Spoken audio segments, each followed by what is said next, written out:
You know, in the old days, which isn't so long ago, when we were less politically correct, that kind of stuff wouldn't have happened. Today we have to be so nice, so nice. We always have to be so nice.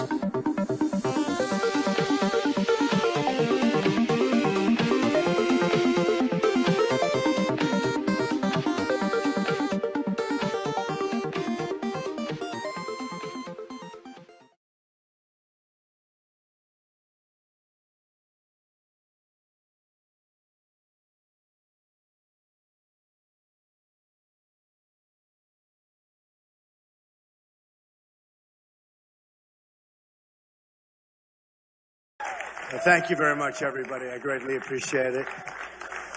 Nice to have you all at Trump International. It's been a great club and a great success, and we appreciate it. Have so many of our members. It's beautiful. It's been an amazing night, and I'll tell you what, I've been in competitions all of my life. There is nothing so exciting as this stuff. Nothing.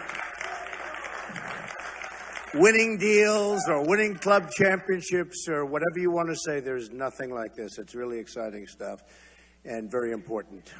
Above all else, it's very, very important. So I want to thank the people of Louisiana and the people of Kentucky. It's been just an amazing relationship.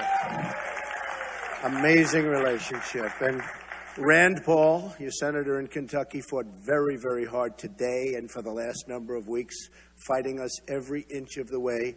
And we won by quite a few votes. So I'm very, very happy about it. So thank you to Louisiana and thank you to Kentucky. I want to really thank the folks from Maine and from Kansas. We came in second and we really didn't spend very much time. We spent 2 hours in one place and 2.5 hours in the other. And we came in with a strong second. So I want to thank those folks. And I want to congratulate Ted on Maine and on Kansas. And he should do well in Maine because it's very close to Canada, let's face it. I mean,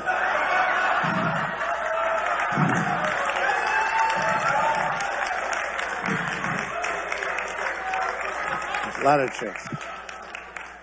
I think Marco Rubio had a very, very bad night. And personally, I'd call for him to drop out of the race. I think it's time now that he drop out of the race. I really think so.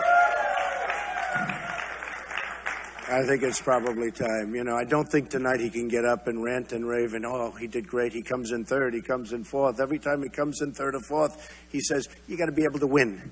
And he has not been able to win, and I think it's time that he drops out. I would love to take on Ted one-on-one. That would be so much fun. Because Ted can't win New York. He can't win New Jersey. He can't win Pennsylvania. He can't win California. I want Ted one-on-one, okay? So I think one of the reasons we did so well tonight and so strong is that we really had a good debate. I think we did very well. I was hit from every side, every angle that you could be hit from, very viciously, actually. But I think we did very well in the debate. I do say this, we're marching along, and I think we're doing very well in Florida. Today I was in Orlando. We had a group of at least 20,000 people. We had to send 10,000 people away. The place was packed, and it was an amazing day. And I love the people of Florida. It's my second home. We're in Florida tonight. And I just want to thank Florida for being, it's just incredible. And I'm looking at the poll numbers. Even though I've never seen any human being hit with more negative commercials than I'm being hit with, I have to tell you. No human being should have to have $40 million spent on negative commercials. And despite that, we have a tremendous lead in Florida, and hopefully we're going to do very well. I think we're going to do very well in Ohio. I worked when I was a young guy at Swifton Village in Cincinnati, and I think that we're going to do fantastically in Ohio. I love that state. I love the people of the state. So hopefully we're going to do very well there. The biggest story in all of politics isn't even what's happening tonight and on Super Tuesday, but the biggest story is the tremendous outpouring of voters coming into the Republican Party. You're seeing what's happening.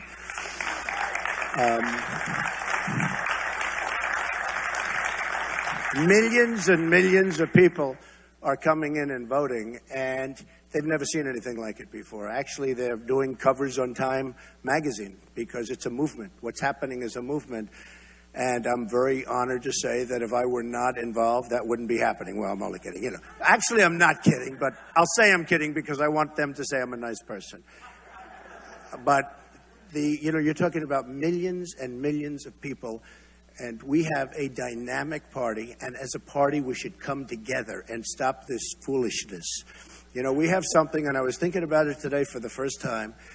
The establishment is very unhappy with the way things are going, and I can understand that. Although I used to be part of the establishment. You know, 7 months ago, before I decided to run, I was part of the establishment. But now I'm not part of the establishment. Once I announced I was running, they said, what's he doing? Why is he running? He's not supposed to be running. We want people that we can control. We want people that we can give money to so that if we want something for pharmaceuticals or for electric or for utilities or for lumber or for oil and gas, we have total control over our senator or our congressman. So, you know, I'm self-funding. I'm not taking their money. They have no control. I'm going to do what's right for the American people, and that's very simple. So they're not happy. But I was thinking today, because I love the Republican Party, and I love the conservatives, and I love a lot of people that are very good friends of mine. And I've been a member for a long time. But today I was thinking, for the first time, really thinking about this. We lost a great man, Justice Scalia.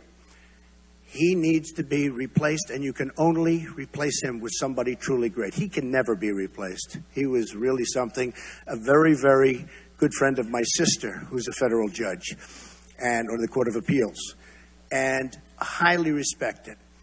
And that was totally unexpected. It just shows what happens, totally unexpected. So we have a situation where they're now saying, well, maybe we're not going to be able to beat Trump the normal way, so we'll run a third-party candidate. And maybe we can't get on all the states. We'll do enough that it's impossible for Donald Trump to win. And I'm saying, what are they doing? Because we're going to appoint, a conservative, great judge, high intellect, very conservative, something that will make the people in the Republican Party very happy, someone that will make the people very happy. If they run a third party or an independent party, if they do that, it will make it impossible for the Republican candidate, on the assumption it's me or anybody, to win. If that means losing, that means that Hillary Clinton, who should not be allowed to run because of what she did with the emails, should not be allowed to run. But on the assumption that they did that, it would be impossible for the Republican to win. And obviously the independent or third party could not win. So the Democrats would have an absolute free run. Probably you wouldn't even campaign because it would be impossible to win. And what does that mean? That means that automatically they are going to appoint very, very, very liberal judges. And all of this time that the Republicans are fighting, saying that we don't want President Obama to appoint the judge, it's not going to matter, because the new president, who would be a Democrat, will appoint the judge, so it no longer matters.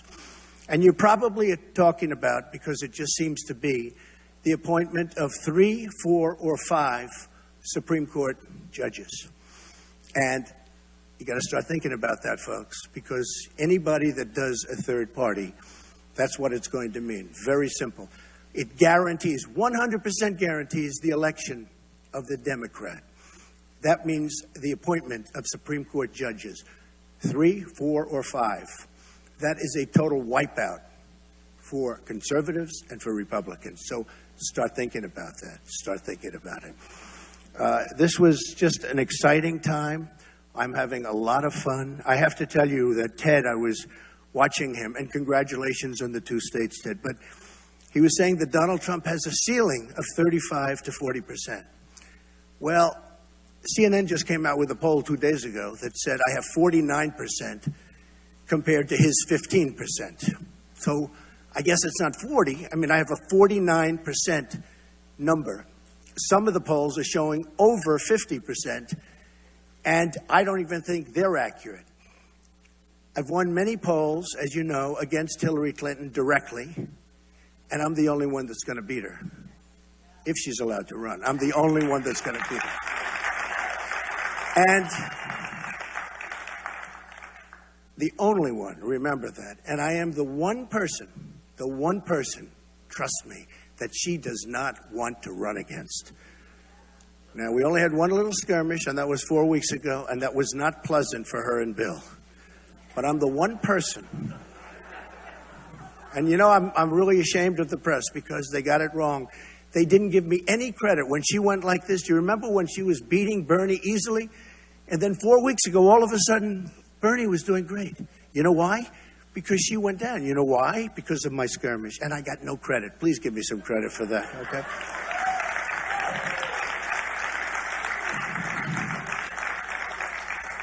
So I look forward to that race. And again, I haven't really done anything with Hillary. We haven't started on Hillary except for the one moment 4 weeks ago. But I think we're going to have something that's really great. You know, I heard Hillary today, and I watched her statement tonight. And her statement is, make America whole. That's a terrible statement. Make America whole. I think she means we're in a hole, we're in a deep hole, and we're trying to dig our way out. We owe $19 trillion. And if that's the kind of promotional ability we have on the other side, our country's in big trouble. Make America whole. No, make America great again. That's what mine is. Make America great again. Okay? So, again, this has been a very exciting evening. And again, I just have to thank the people of Louisiana, the people of Kentucky. You're amazing, and I will never, ever forget it. I was in Louisiana last night, and we had a group of people in an airplane hangar, this massive hangar, and you couldn't even get them in. This was a seriously big hangar for very, very big planes. And I landed, got out, walked into the hangar. There were thousands and thousands of people. And it was incredible. And the same thing a few days ago in Kentucky. We had a rally that was incredible. And today's rally in Orlando, Florida, nobody's seen anything like it. And they're writing about it. They're saying they've never seen anything like it. In the history of politics in this country, they have never seen anything like it. And it was so reported even in the New York Times today on the front page. People have never, ever seen anything like it in the history of politics in the United States. It's a movement. So I just want to thank all of my friends, all of my members, all of my everything. You have been so supportive, so great, and you're very, very special people. Thank you. And with that, if you'd like, you know the press is among the most dishonest people ever created by God. So I would love to take a few questions from these dishonest people. Go ahead, press. Go. John Scarpa, everybody.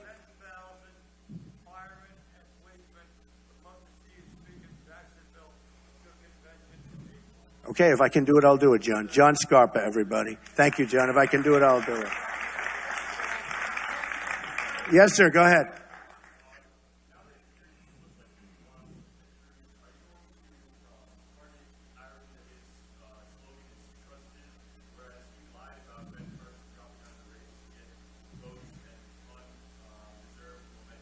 I love you as a reporter. Where are you? Where have you been? This is the greatest guy. Lion Ted. I call him Lion Ted. He holds up the Bible and then he puts it down and he lies. Okay, Lion Ted. I never saw a man that lied as much. No, Lion Ted. No, what he did to Ben Carson was a disgrace. And actually me, because had he not gotten those Ben Carson votes, I would have won Iowa too. I would have had everything. So no, Ted was, and what he did, frankly, when he did voter violation on a form that looked like it came right out of a government agency. Voter violation. And the only way you get rid of the violation, essentially, is by voting and going and voting for Ted Cruz. Did you ever see this? And people did that because they were afraid. It was terrible. It was a very fraudulent thing. And he's done a lot of bad things. So Ben Carson's a great guy. He's a great, great guy. And I thought that was a disgrace, what he did to... He said, basically, that Ben Carson's out of the race. Come on, vote for me. And he knew it was happening. So one of those things. But I do think this. I do think that Ted is at least moving along okay. But Marco has to get out of the race. Has to. Because despite what Ted said, oh, do I want to run against just Ted? That will be easy. Okay, David, go ahead.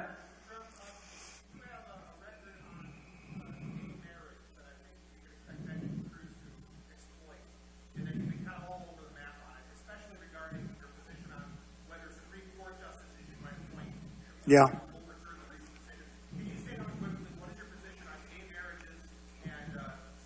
Well, I've made it very strong. We have policy on it, and I've said it very, very strongly.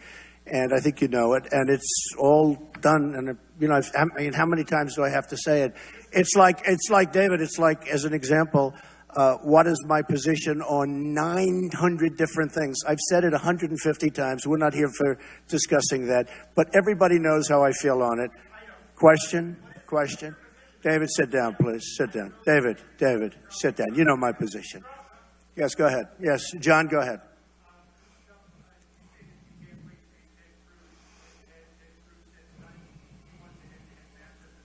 It's what it should be, because we're the only two that are winning. By the way, he keeps saying about, I am the one that beats Donald Trump. Well, I've been beating him almost 3-1. And on Super Tuesday, I got 1 million votes more than Marco and 500,000 votes more than Ted. That's a lot of votes. Okay, go ahead, John.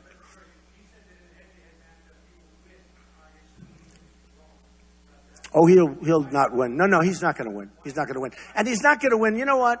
He can't win. And he's not going to win something else. First of all, I'd love to have a head-to-head matchup with him in Florida, as an example, and Ohio.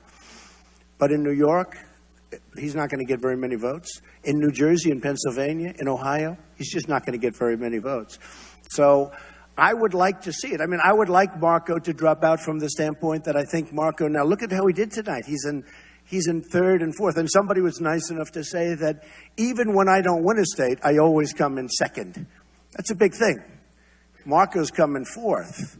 So I think it's time for Marco to clean the deck. I do. And I say that respectfully. Yeah, because I wanted to go and Matt's a great guy, but look, I wanted to go to Kansas. I felt I had an obligation. I did fairly well in Kansas, considering I spent, literally an hour there, a very small time. But I wanted to go to Kansas to campaign. I've been to CPAC from the beginning. I've liked it. I respect the people at CPAC. I respect Matt a great deal. I hated to cancel, but I really am doing something that's very important. The people that are at CPAC, for the most part, aren't campaigning. I'm campaigning to be president. Had I not gone to Kansas this morning, I would not have done as well as I did. I came in second place. So it was a very important thing. John, go ahead. Afraid. I've taken more questions from reporters than any human being maybe that's ever lived. I mean, give me a break. Right. No, I don't care. No, I was hearing Matt say today, and it was very interesting, but I was hearing Matt say I didn't like the format. I would rather speak for 30 minutes, but I hate when you speak for 10 or 15 minutes and then you're interrupted and then you sit down, I've done that. I've done it 3 times now. I would rather speak, but if somebody wants to ask me in the case of Dana or the case of Sean Hannity or I would love to do that. This was simply a fact that I wanted to campaign. And I'm campaigning. Very few people are campaigning. And I'm very happy I did it. And I met a lot of great people in Kansas. Mr. Phil Ruffin, who's one of the most successful people in the United States, really worked hard in Kansas. And I felt I owed it to him and a lot of people to go there this morning. Yes, sir. Yes. Family? Yes.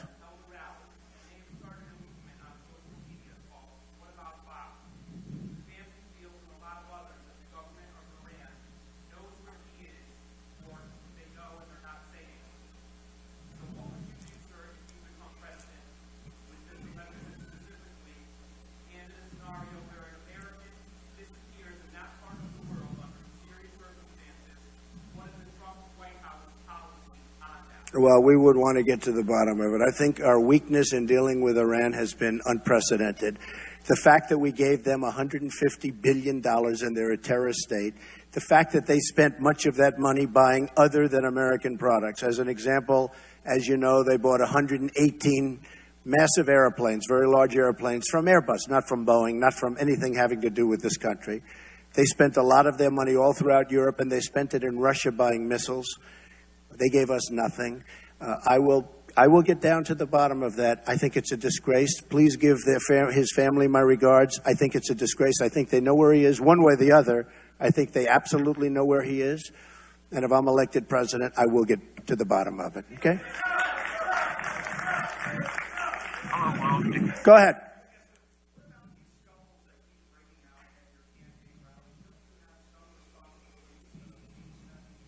Well, I have nothing to do with it. You know, when you have 25,000 people in a building, you know, today we had to send away so many thousands of people, we couldn't get them in.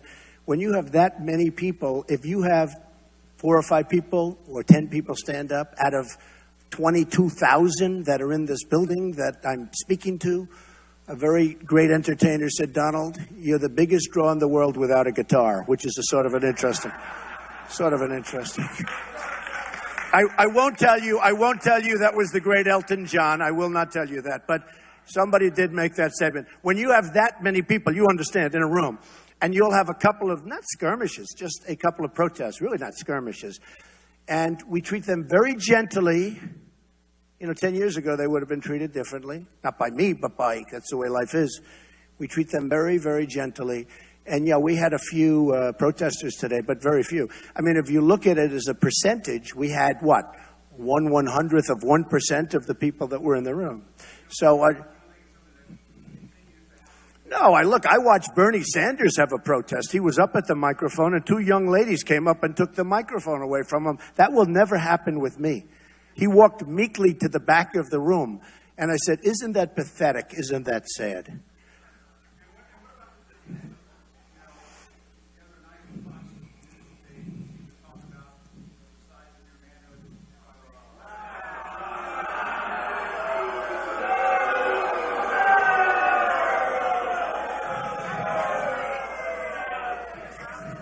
Yeah, well, I mean, this is the problem with reporters. Look, just so you understand, not me. Somebody else, Marco, brought it up. And do you notice? Okay, now look, you look at what happens to Marco. No. Let me tell you, I didn't bring it up. Excuse me. Somebody else said, Donald Trump has small hands. So I said, small hands?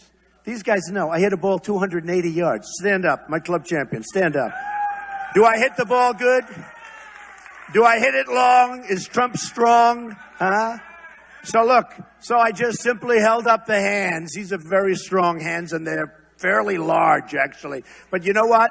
It was interesting because, and you shouldn't even be bringing this up, to be honest with you, but it was very interesting because the day after he said that, I'm shaking hands with people, and everybody's saying, wow, you have strong hands. You have very big hands. The guy... What happened is Marco just made it up out of nowhere because he's a politician, and politicians lie and they say bad things, and if you don't call him out for it, you don't. Now, I didn't bring it up. He brought it up, but I finished it. And I'll tell you about Marco. It's very interesting. Marco attacked me viciously a week ago, 2 weeks ago. So far, every person that's attacked me has gone down. Look at his numbers tonight.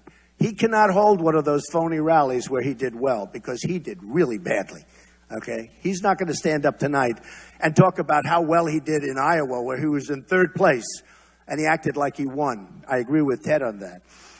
But I'd love it to be, but they have to. Here's the story. I would love it to be at a high level. I will be the most presidential candidate in history other than Honest Abe Lincoln. He was very tough to beat, okay? You look at Abe Lincoln, he was serious, right? I will be but when I get attacked by these people at a low level, I have to attack back. I can't stand there. Some people say, you're above it. You should stand there. That's not me. I can't do that. And you know what? I'll never do that for our country either. Yes, go ahead.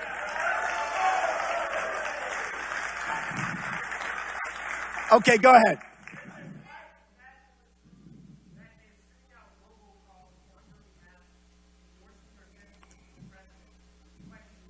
I'm totally denouncing. And any hate group, no good with Donald Trump. Any hate group. I didn't know that, actually. But if you're telling me, I will believe it. I totally denounce, okay?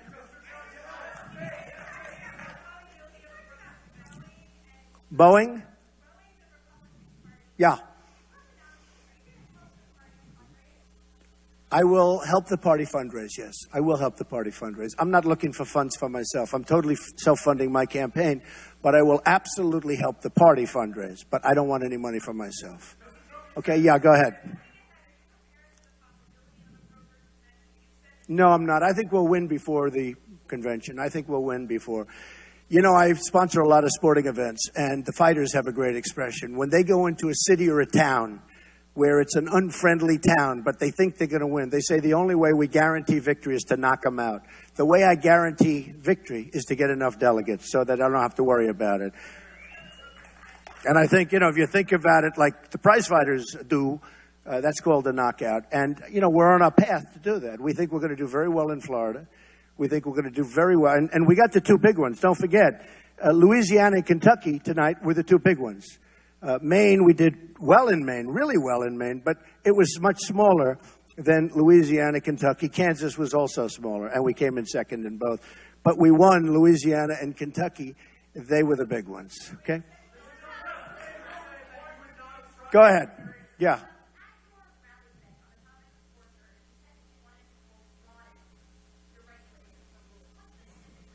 Okay. So the question was asked about waterboarding. And waterboarding is a very, very touchy subject. It was originally asked 2 debates ago to Ted Cruz. And he sort of didn't want any part of that question. And I watched. And I said, wow. And then they looked at me. They said, how do you feel? And I said, I am totally in favor of waterboarding. And if we can, I'd like to do much more than that, okay? Now, just so you understand, we're playing by a different set of rules than ISIS and others, especially in the Middle East. We're playing by a different set of rules. So we have laws and rules and regulations and all of these things, and they have nothing. They chop off people's heads. They drown people in massive steel cages. They drop the cage for 1 hour. They lift it up, and there are 30 dead people. And here we are worried about waterboarding. So here's the story. I will obey the laws, but I will try and get the laws extended. I will try and get the laws broadened, because we should be allowed, because it's very hard to be successful in beating someone when your rules are very soft and their rules are unlimited. They have unlimited, they can do whatever they want to do. And I want to play, look, we're going to rebuild our military. We're going to knock out ISIS so violently and so fast. They chop off heads. They do things that we haven't seen since medieval times. And we're worried about waterboarding. So here, wait, sit down. Let me just tell you, okay? Excuse me. So I want to stay within the laws. And right now we have the laws. But I want to make those laws stronger so that we can better compete with a vicious group of animals, okay? Okay, yes, go ahead.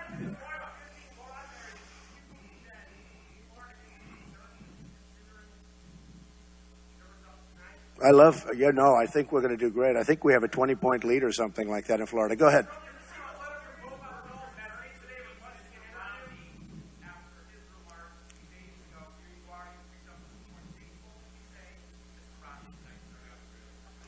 Well, look, Mitt Romney was a failed candidate. He was a terrible candidate. He choked. He choked, absolutely choked as bad as I've ever seen, other than Marco when Chris Christie was grilling him. That was a big choke also. I thought he was going to collapse. I was standing right next to him. I was getting ready to hold him up with these very powerful hands, okay? That was a collapse. That was a choke. But Mitt Romney choked. As a candidate, he choked. And he knows how I feel. And when he was thinking of getting into the race 7 months ago, 8 months ago, I said, you cannot let, it's too important. I said, you cannot let Mitt Romney in this race. He's a choker. And you know, through sports, I can tell you, I have some great sportsmen right here. When you see somebody choke, generally speaking, once a choker, always a choker. Now, Mitt Romney gave that election away. That was an election against a failed president that should have been easily won. Mitt Romney didn't work hard. That last month, he disappeared. And say what you want about President Obama. He was on Jay Leno. He was on David Letterman. He was all over the place. And where was Mitt Romney? We're all looking. We're still looking for him. And if he would have devoted the same energy and time to winning the presidency 4 years ago, as he is now on trying to destroy our party and the unity of our party, he would have won that election. And we wouldn't have had the problems that we have right now. So, ladies and gentlemen, I want to thank you all. This has been amazing. It's very exciting. And I look forward to seeing you many times in the near future. Thank you very much. Thank you. Thank you. Thank you very much.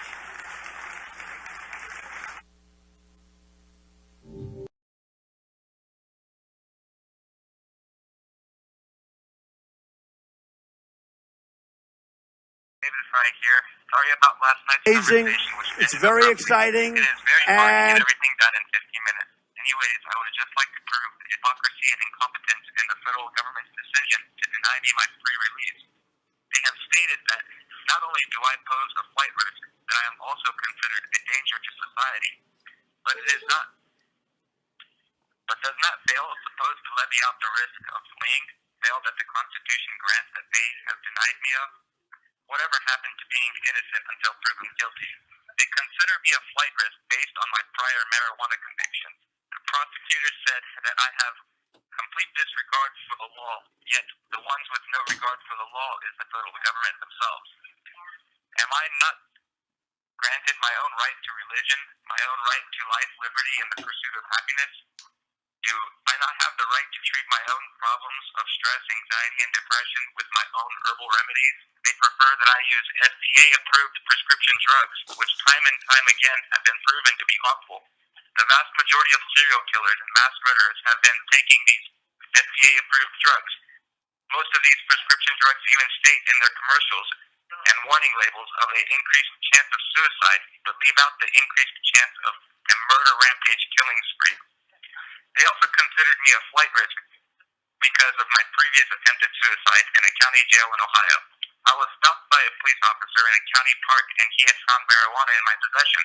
And being as honest as I am, I had informed the police officer that I threw the marijuana pipe over in the grass before he had approached me, and that I did not want a child to find the pipe. But then he insisted that I would be charged with tampering with evidence which carries a felony. They take me to the county jail and book me in. I spent 3 days roughly when I decided to attempt suicide by hanging with a bed sheet. They dropped the felony charge later. The federal government believes that anyone with what they consider to be mental problems poses a flight risk because to them suicide is considered fleeing. I was 18 at the time of the event, almost a decade ago, now that I'm 27. They consider me a danger to society because of the way they portrayed me as a militant druggie. If anyone has seen my Facebook page profile picture, that is me. That is the real me. I have shot a firearm a total of maybe 30 times in my entire 27 years. I came to the refuge armed with my smartphone, laptop, and USB flash drive. It did not bring my own firearm. They are using my declaration of war against the federal government to label me a threat to society. That comment was made to be satire. It was supposed to be a bit humorous, but it didn't come out as nicely, maybe due to the fact that I had a loaded chambered pistol with the safety off pointed at my own head. I seriously doubt any of the FBI agents had puckered their fast to that comment with their bullet-proof vests and standing behind their armored vehicles. The prosecutor is simply using any means necessary to keep me behind bars. And again, as I made that comment, the gun was pointed at my own head. I was legitimately worried about all the big public statements, but Mark, the FBI negotiator, assured me that those comments are mostly myths and that I would be separated from the high-threat inmates. So as of now, I have not been sexually molested. The only thing that is raising me is the cheap toilet paper. My anus has never been so raw. The federal government has taken my declaration of war against them literally as an act of strategic military action. I should call the federal government OPB, Oregon Public Broadcasting, because instead of asking me what I meant, they just assumed and made false accusations. I even told Mark that I would rather kill myself than have to kill any of them. but I doubt they will ever release the audio clip of that conversation. I find the federal government's assumption of my term of war being taken as an act of physical aggression hypocritical because even their own use of the word, how about their war on drugs? The multi-billion-dollar epic failure because, as Ron Paul has stated, how are drugs still getting into our most secure maximum prisons? For the most part, the war on drugs is the police force locking away druggies behind bars and handing out tickets to the potheads. I find this to also be hypocritical because it is still the legal prescription drugs that cause more deaths than the illegal ones. The war on drugs is also hypocritical because they classify marijuana as a Schedule I drug, which states it has no medical value. But recently, the federal government obtained patents to marijuana having medical value. Even cancer.gov, the federal government's own webpage, lists multiple medical values of marijuana. The war on drugs has also proven the incompetence of the federal government. The police have time and time again proven that by kicking down doors, throwing flashbangs into baby cribs, shooting the family pets, only to realize that they entered the wrong household. This has happened on a numerous of occasions, not even taking the lives of innocent Americans. But they still insist that the 130-pound pot smoker is a danger to society. How about the government's declaration of war on coal? It isn't like our government is drone striking our coal plants. And the war on coal also poses a threat to our society. Obama said that it will significantly increase the cost of electricity. And is it not poverty that the mother of all crime? Obviously, the term does not necessarily mean a military confrontation, but rather simply a dispute between two parties. So my declaration of war against the federal government still stands. I, David Fry, will continue to wage war against the federal government for their blatant overstep of authority and their constant violations against the Constitution. Another reason I believe the federal government to be hypocritical and incompetent is because by posing me as the danger to society, they ignore one of the main reasons why I came here to the protest to begin with. I care dearly for my community, country, and planet. Have I not been the one who has been warning the people about Fukushima? Like the faithful watchman, I have been warning the American people of a silent danger. Just like the federal government is supposed to do, protect and serve, I tried my best to do just that. How has the federal government protected and served the American people from the imposing threat of radiation poisoning? They turn off all West Coast radiation alarms and increase the limit of safe exposure levels to radiation and continue to tell people it is safe to eat the Pacific seafood, even though like 14 of 14 tuna fish tested positive for cesium, a very dangerous form of radiation. Yet I'm the one who is a danger to society. It should be clear to see that the federal government insisting I be held behind bars because I am a danger to society is a moot point. After all, was not O.J. Simpson granted bail even after leading police through a high-pursuit chase on the highway, endangering the lives of hundreds of people? Is it not obvious that this is all nothing more than a political agenda to silence those who oppose tyranny under the guise that this is for the safety of the community? As Benjamin Franklin said, if you're willing to trade freedom for safety, then you deserve neither. 97% of all federal cases end in a plea deal. They use unconstitutional laws to bully those who oppose them into submission. They have denied my right to bail. They have denied my right to a speedy trial, hoping I will accept guilt so that this case never reaches jury trial. But I realize that one lifetime is minor compared to eternity. All of the Lord's people have been wrongfully persecuted. I plan to take this all the way. With that said, I hope everybody continues to defend your base, and by base, not only do I mean your home, country, or planet, but also your own soul. Put on the armor of the Lord, which is the truth, and continue to war with me against the forces of evil. Disobedience to tyranny is obedience to your Lord. Hallelujah. Praise be to Yah. Till next time, take care.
Modern servitude is voluntary, consented to by the mass of slaves who trudge along the face of the earth. They themselves buy the commodities that enslave them every day more. Slaves procure alienating jobs that are bestowed upon the tame. They themselves choose the masters whom they will obey. For this absurd tragedy to play out, it has been necessary to breed in them the ignorance of their own exploitation and alienation. Behold the bizarre modernity of our time, as with the slaves of antiquity, serfs of the Middle Ages, or the working class of the first industrial revolutions. Today we bear witness to an emerging class of the totally enslaved. The difference being, they don't know it, or better yet, choose to ignore it. They fail to recognize the one weapon available to the enslaved, rebellion. Slaves accept without question the pitiful life that was manufactured on their behalf. Apathy and resignation are the sources of their misfortune. Behold the nightmare of the modern-day slave, whose sole aspiration is to be swept away by the macabre dance of the machine of alienation.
As slaves build their world with the alienated strength of their work, the world's decor becomes the jail they will be forced to inhabit, a squalid world lacking taste and scent, a host to the misery inherent in the dominant mode of production.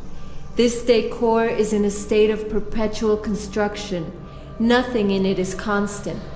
The ceaseless redesign of the space that surrounds us is justified by the generalized amnesia and insecurity that its inhabitants must live with. The system's objective is to fashion everything in its image. Every day the world becomes dirtier and noisier, like a factory. Every inch of land in this world belongs to a state or to an individual. This social theft through the acquisition of lands is manifested by the omnipresence of walls, fences, barriers, and frontiers. These are the visible marks of the divide that invades everything. The unification of space for commercial ends, however, is the grand objective of our sad age.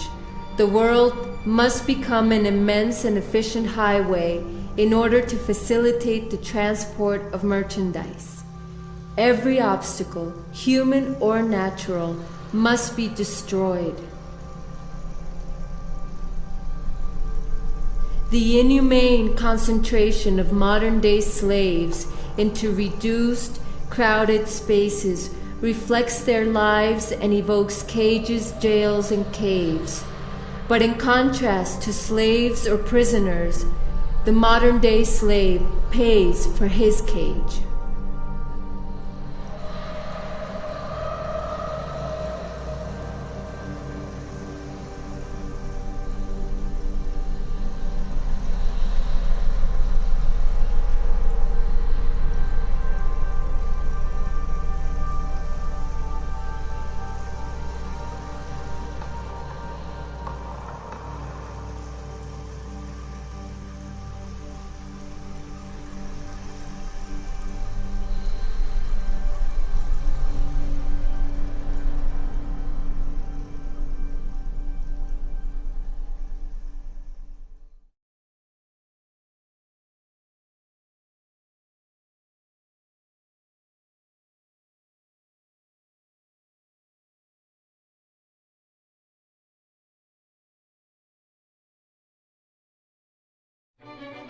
In this narrow and mournful place they inhabit, slaves accumulate the commodities that, according to the omnipresent advertising, will guarantee happiness and fulfillment.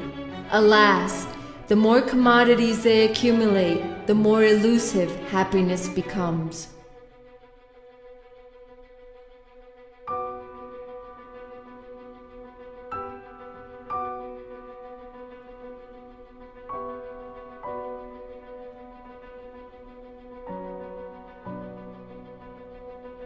Commodities, ideological by nature, estranged from his work, he who produces them, and divorced from his life, he who consumes them.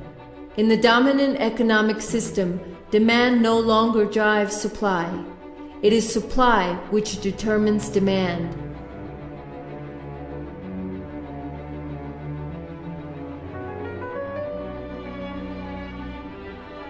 New needs are periodically manufactured and hence considered essential by most people. It began with the radio, followed by the automobile, later the television set, the computer, and now the cell phone. All these commodities, massively distributed over a brief period of time, profoundly alter human relationships.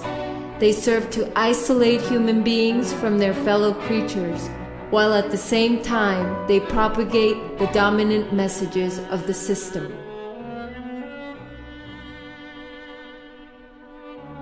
Everything we possess will in turn possess us.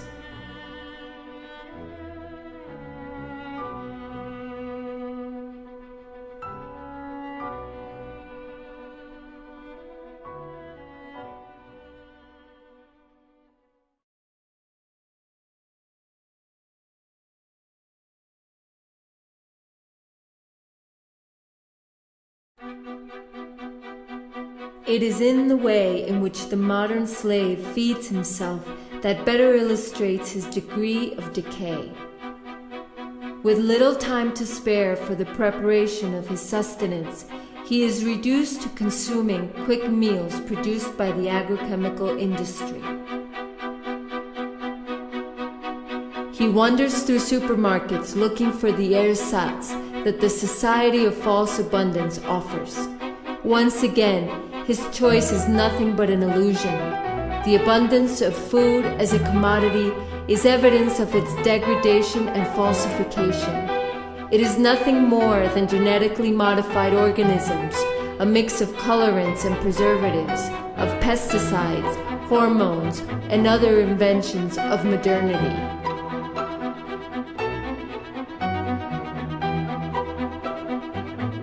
Immediate gratification is the motivation behind how a slave chooses to feed himself. This is the motivating factor for all forms of consumption.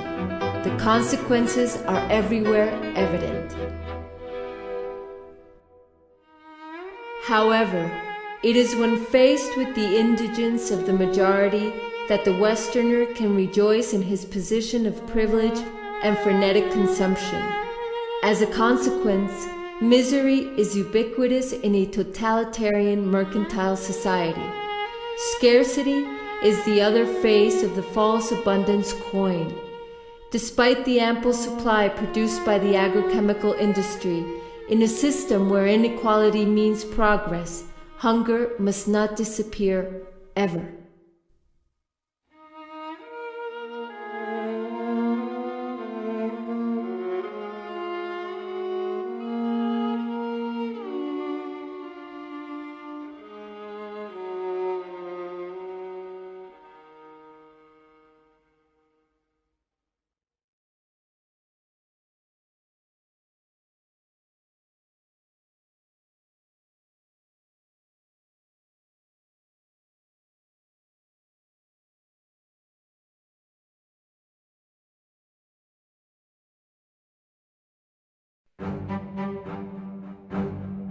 The other consequence of the alleged food abundance is the multiplication of concentration factories and the massive and barbarous extermination of species for the sustenance of the enslaved. That is the essence of the dominant mode of production. Life and humankind cannot withstand the thirst for profit of a few.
The pillage of the planet's resources, the massive production of energy or commodities, the waste products of the ostentatious consumption, jeopardize the possibilities of survival for our planet and the species which inhabit it. However, in order to pave the way for brutal capitalism, the growth must continue.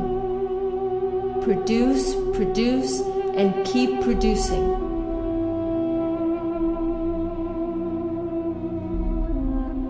Those who contaminate are today misrepresenting themselves as the saviors of the planet. Those show business buffoons, sponsored by multinational firms, try to convince us that a simple change in our habits will be enough to save the planet from disaster. And while they blame us, they keep on contaminating the environment and our souls. Those poor pseudo-ecological views are repeated by corrupt politicians in need of advertising slogans. Those in charge take pains to avoid making significant change in the production system, and as always, change is half-hearted and superficial. Things remain as they are and have always been.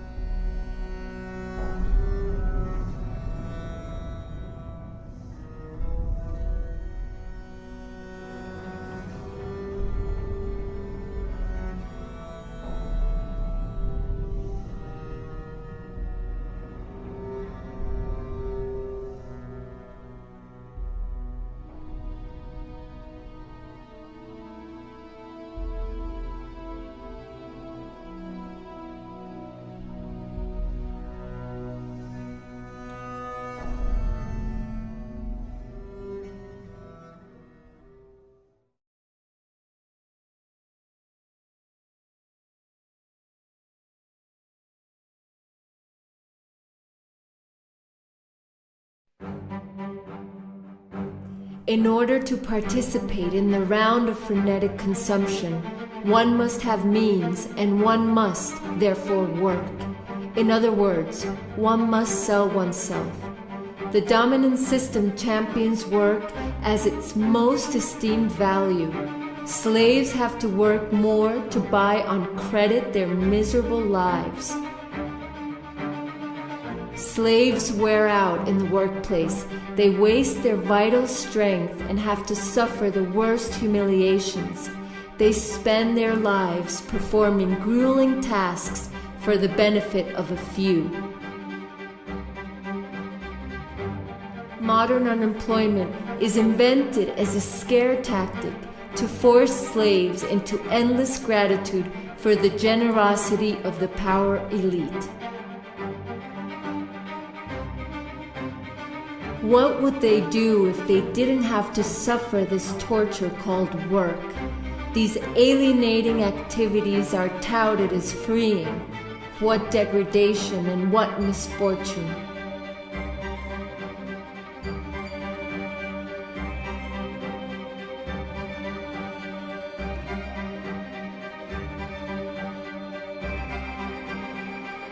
Always pressured on by the time clock or the whip, every movement of the slave is designed to increase productivity. The scientific organization of labor is at the heart of the worker's divestment from himself, the fruit of his labor and his time, which is misspent in the automated production of commodities or services. The worker's labor is mistaken for that of the machine in the factories or the computer in the office. Paid time will never be recovered. Every worker is assigned a repetitive duty, be it physical or intellectual. The worker is a specialist in his own field. This specialization can be seen on a worldwide scale within the framework of the International Division of Labor. Conceived in the West, produced in Asia, and lethal in Africa.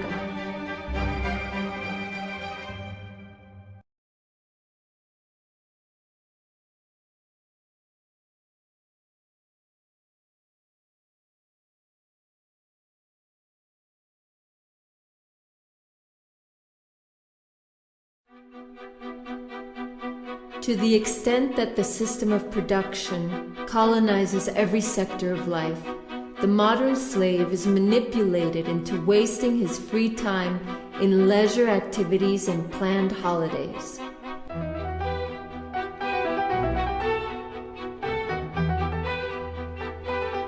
No part of his life escapes the reach of the system. Every moment of his life has been invaded. He is a full-time slave.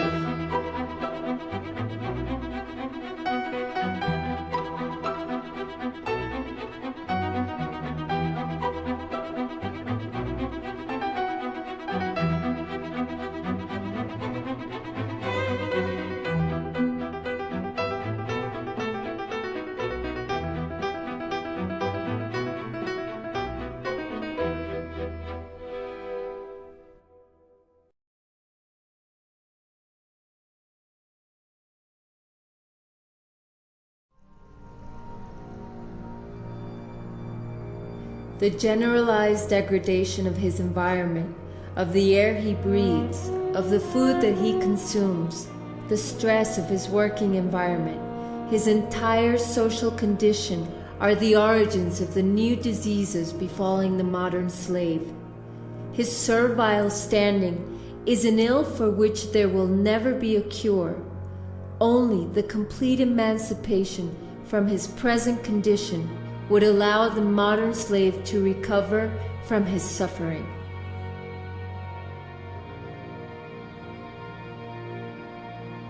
Western medicine knows only one way to cure the maladies of the modern-day slave: mutilation. Under commercial medicine, patients are subjected to surgeries, antibiotics, and chemotherapy.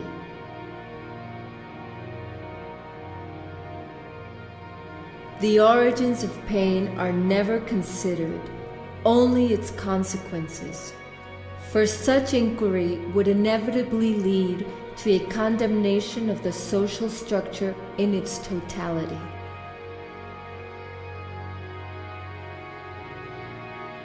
Just as the current system reduces everything in our world to mere commodities, so does it transform our bodies into such, into the object of study and experimentation of the pseudo-wise men of commercial medicine and molecular biology.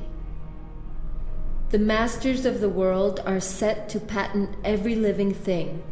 The complete sequencing of the DNA of the human genome is the point of departure of a new strategy bent on power.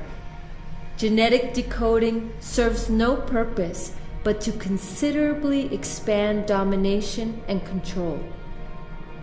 As with many other things, our bodies no longer belong to us.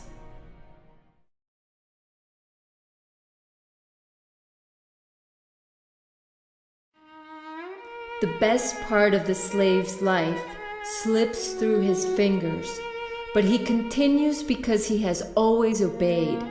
Obedience has become second nature to him. He obeys not knowing why, simply that he must. Obey, produce, and consume. Behold the triptych that rules his life.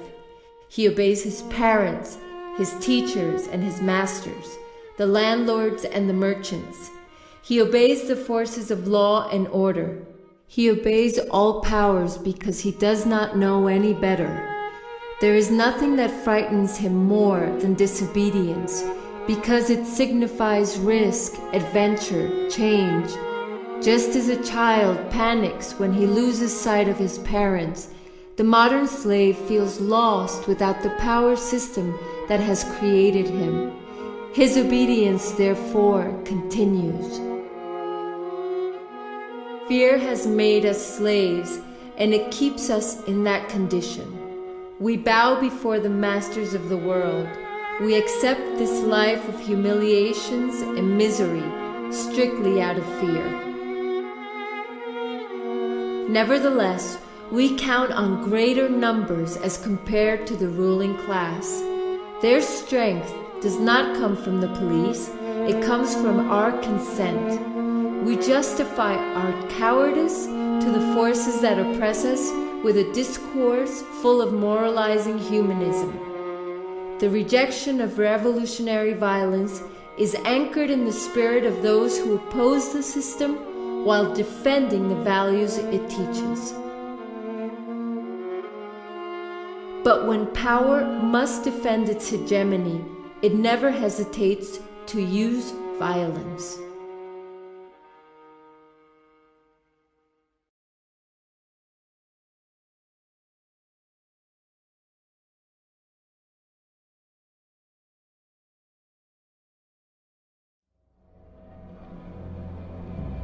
Nonetheless, there are individuals who escape mental control, but they are under surveillance. Every uprising or active resistance is considered deviant behavior or an act of terrorism. Freedom is reserved for those who defend the commercial interests. Henceforth, the real opposition to the dominant system is totally clandestine. For its retractors, repression is the consequence.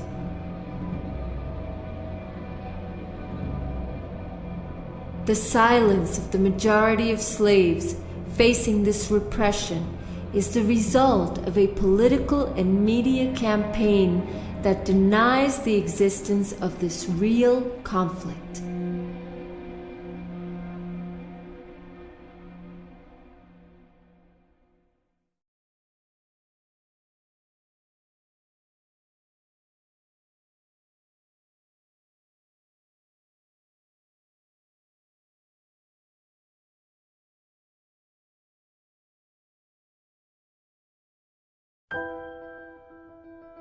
As with all oppressed human beings throughout history, the modern slave needs mysticism and God to anesthetize the evil that torments him and the suffering that overwhelms him.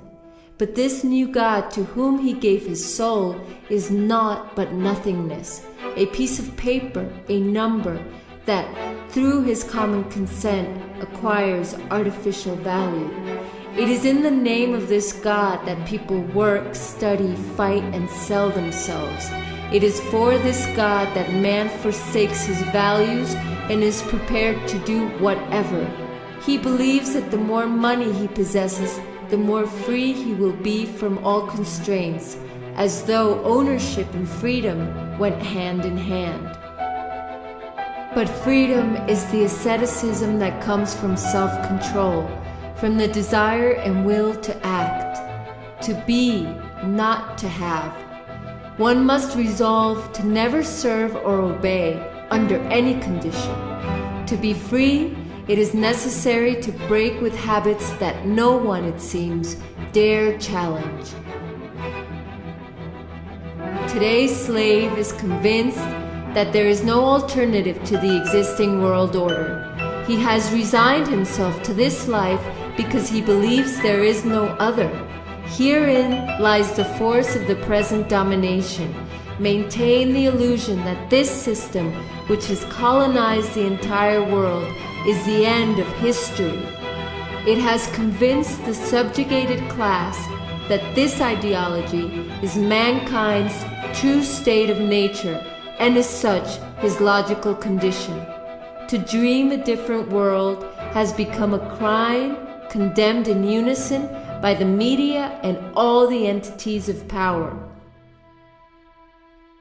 when in reality the criminal is he who contributes, consciously or not, to the dementia of the dominant social structure.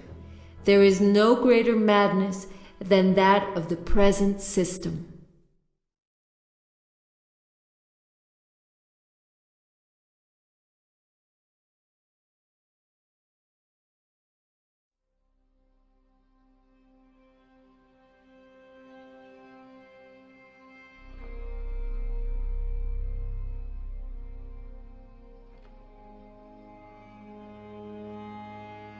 In light of the world's devastation, the system needs to conquer the slave's conscience.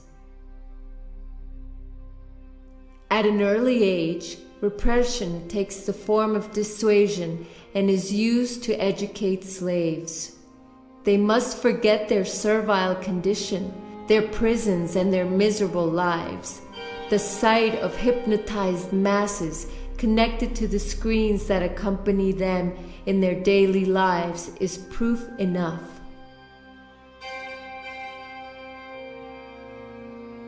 They disguise their permanent dissatisfaction with the distorted image of a dream life made of money, glory, and adventure.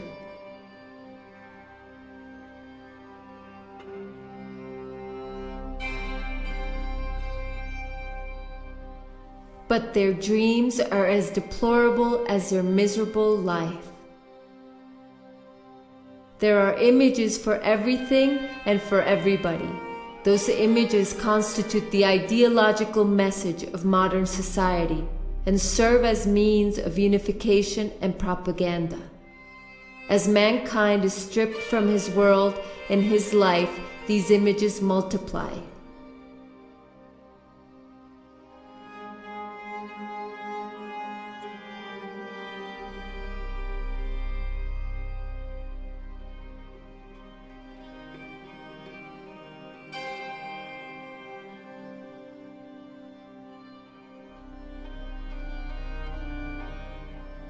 Children are the first target of these images. They must be made stupid, bereft of any reflective and critical thinking. All this is done with the disconcerting complicity of their parents, who have surrendered to the modern communication apparatus. They themselves buy the commodities that enslave their offspring. They abdicate their role in their children's education and entrust it to a mediocre and stultifying system.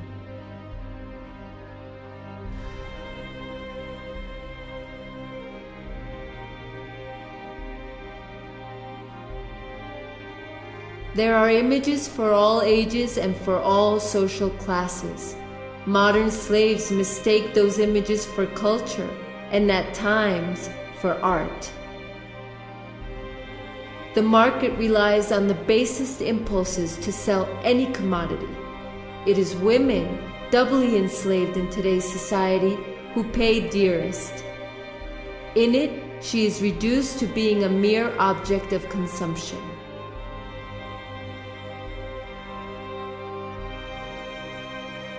The image of uprising has also been divested of its subversive potential.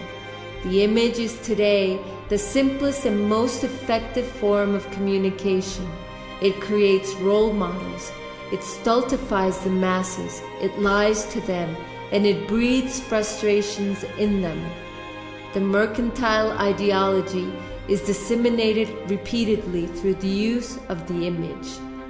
Its objective is always the same: to sell, be it ways of life or products, behaviors or commodities. No matter what, sell.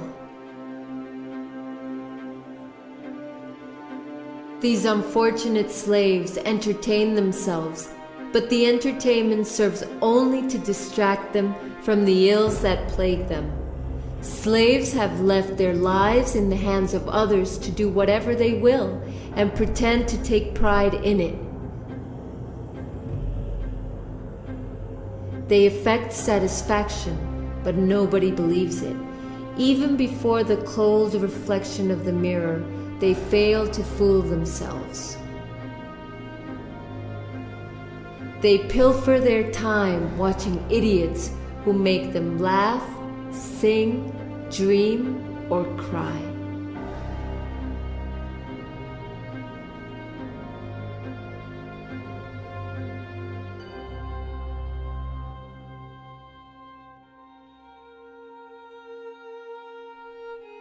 The sports media becomes a channel through which slaves feel the success, failure, effort, and victory they no longer experience in the flesh. They live by proxy in front of the television set.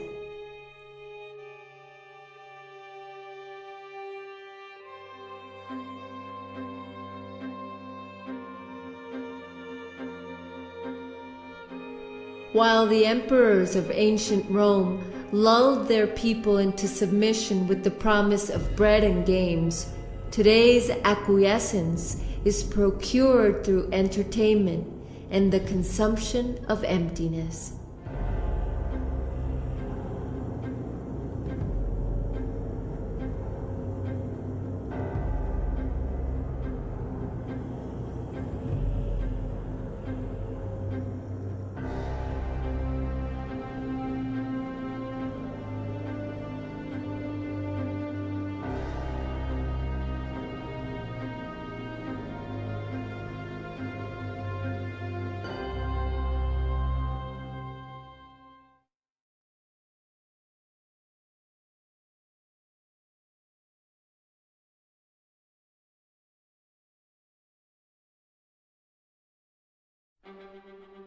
The domination of consciousness is the result of the misuse of language by the social and economic ruling class. As the masters of all means of communication, the power elite disseminate the market ideology through the fixed, partial, and concocted meaning it gives to words. Words are invoked as neutral and their definition is evident. However, when controlled by power, words fix a very different meaning to the reality of life. It is primarily a language of resignation and impotence. It is the language of passive acceptance of things as they are and should remain. Words are the lackeys of the dominant system of life. Our use of the power's language condemns us to impotence. The resolution of the language issue is at the core of the struggle for the emancipation of humankind. It is not an additional form of domination, but the heart itself of the totalitarian mercantile system's project to enslave. It is by reappropriating language and thus communication among people that the possibility of radical change arises. In this way, the revolutionary and the poetic converge. In the collective effervescence, the spoken word is reinvented by a myriad of groups. Spontaneous creativity is within us all and is a force for unity.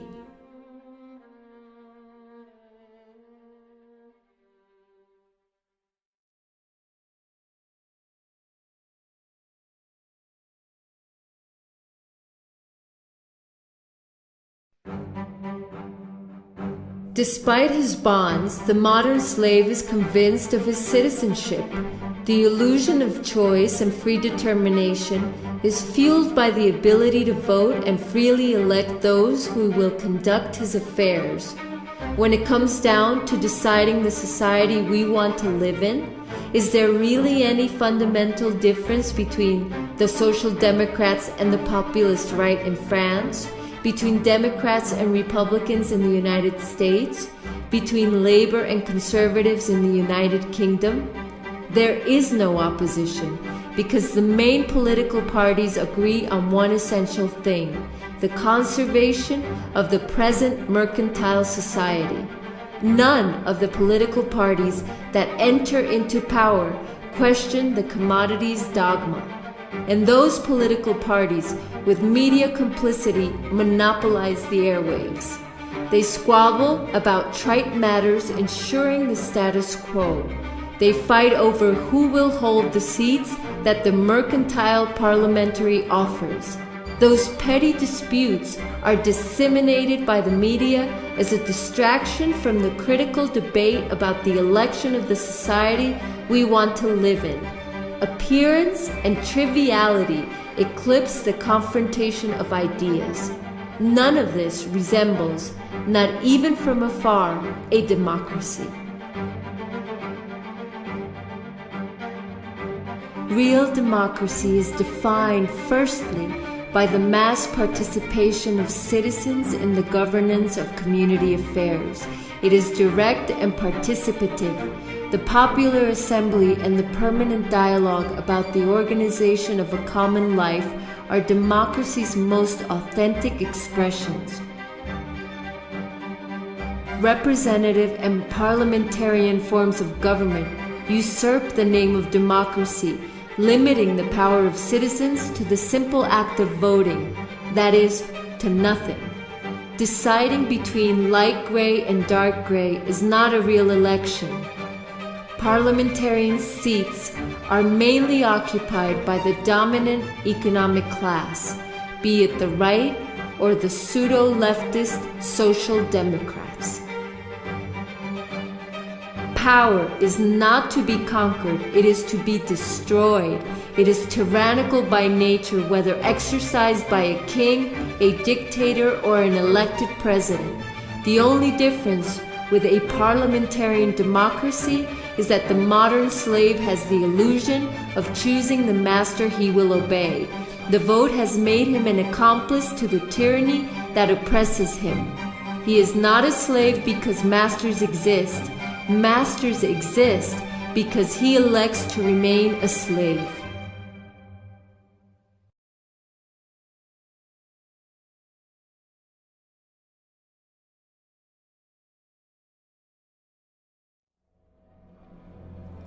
The dominant system is defined thus by the omnipresence of its mercantile ideology.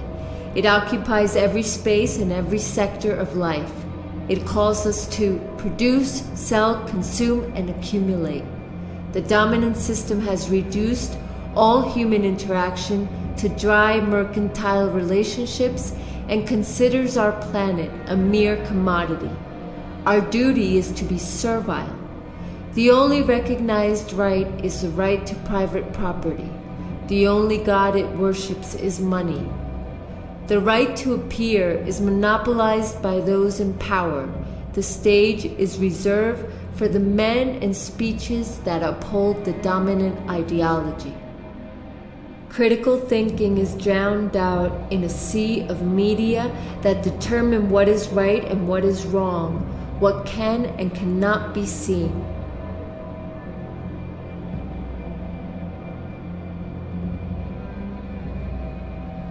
The omnipresence of ideology, the worship of money, the media's bias, the absence of democratic pluralism, the lack of a visible opposition, the will to transform mankind and all the world in its image, and repression in all its forms. Behold, the true face of modern totalitarianism. The majority calls it liberal democracy. It is time to call it what it truly is, a totalitarian mercantile system. Mankind, society, and the entire planet serve this ideology. The totalitarian mercantile system has achieved what no other totalitarian system could: hegemony over the world through its ideology. Today, exile is impossible.